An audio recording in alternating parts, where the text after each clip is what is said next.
கடலூர் மாவட்டம் வேப்பூர் அருகே வெறிநாய் கடித்து 1 வயது குழந்தை உட்பட 4 பேர் படுகாயங்களுடன் மருத்துவமனையில் அனுமதிக்கப்பட்டுள்ளனர். கூடுதல் தகவல்களை செய்தியாளர் அருளிடம் கேட்கலாம். வணக்கம் அருள், இந்த சம்பவத்தினுடைய முழு பின்னணி என்ன, விவரங்களை பதிவு பண்ணுங்க.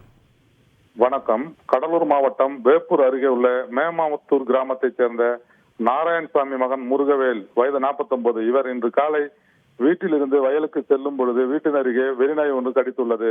அதேபோல் அதே ஊரை சேர்ந்த சத்யராஜ் மகள் 1 வயதான மகள் யாழிசை என்பவரையும் வீட்டுக்குள் விளையாடுந்தவரை வெறிநாய் கடித்துள்ளது.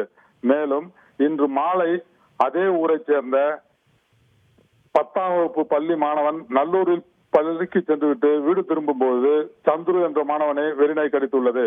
இவர்கள் 3 பேரையும் மருத்துவமனையில் சேர்த்துவிட்டு ஊருக்கு வந்த கலியன் மகன் சிவகுமார் என்பவரையும் அதே நாய் கடித்துள்ளது. 4 பேர் மட்டுமின்றி அதே ஊரில் உள்ள கால்நடைகளான ஆடு மாடு 10க்கும் மேற்பட்ட ஆடு மாடுகளை வெறிநாய் கடித்துள்ளது. இதனால் கிராமமே அச்சத்தில் மூழ்கியுள்ளது. நன்றி அருள், உங்களுடைய விரிவான தகவலுக்கு. செய்திகளை உடனுக்குடன் தெரிந்து கொள்ள உடனே சப்ஸ்கிரைப் பண்ணுங்க.